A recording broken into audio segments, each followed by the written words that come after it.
از قدیم گفتن فلفل نبین چه ریزه، بشکن ببین چه تیزه.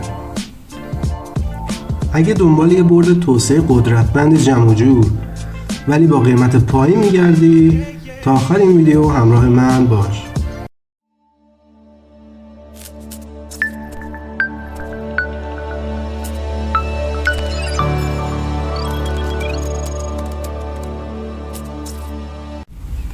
به نام خدا، اینجا بایبست الکترونیکه و من در خدمت شما هستم با یه ویدیوی دیگه از بردهای توسعه آردوینو.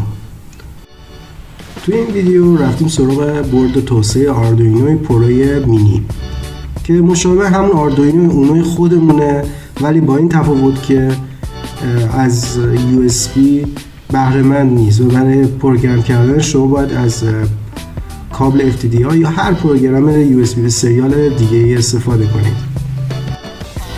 این برد توسعه تو دو تا ورژن وجود داره، ورژن 3 و 5 ولت. برای اینکه بتونید به راحتی تشخیص بدید که کدومش 3 و کدومش 5 ولت، میتونید از چند روش استفاده کنید. همونطور که میبینید برد توسعه 3 و 5 ولت خیلی شبیه به همن. برای اینکه بتونیم تشخیص بدیم که کدومش 3 و کدومش 5 ولت، اولین روش استفاده از کریستال داخلی این برده. اگه به کریستالش دقت کنید، کریستال برد توسعه 3 8 مگاهرتز و روش عدد 80 هک شده، ولی کریستال برد توسعه 5 ولتمون روش A1 یا هر عددی چیز دیگه هک شده.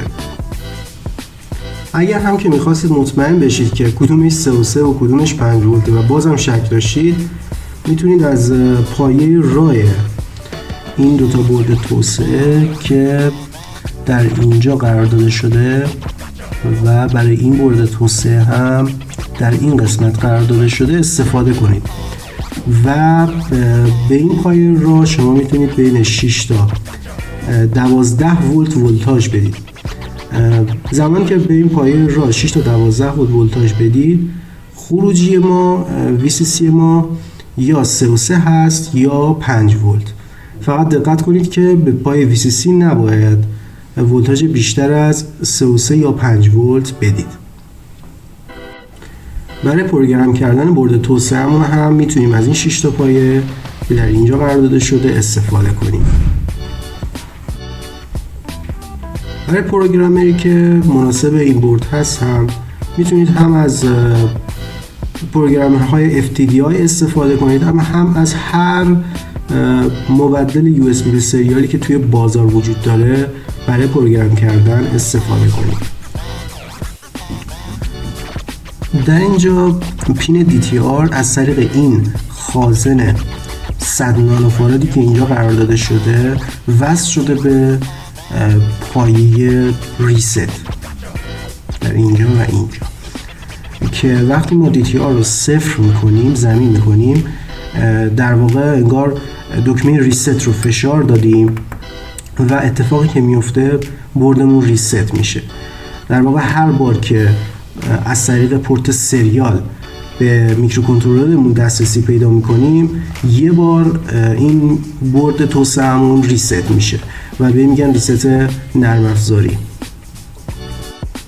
برای ریست سخت افزاری هم که میتونید از این دکمه ریستی که اینجا قرار داده شده استفاده کنید، ولی همونطور که گفتم هر زمانی که شما از مبدل USB به سریال استفاده میکنید، این هولوش نیم الی 1 ثانیه طول میکشه که بوتلودر ران بشه و این برد توسعه‌مون به صورت خودکار ریست میشه.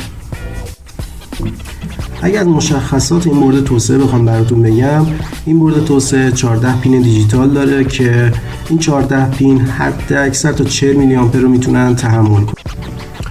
همچنین این برد توسعه 6 تا پین PWM داره به همراه 2 تا پین 2 و 3 برای برقراری اکسترنال اینتراپت هایی که داریم، همون وقفه های خارجی بود.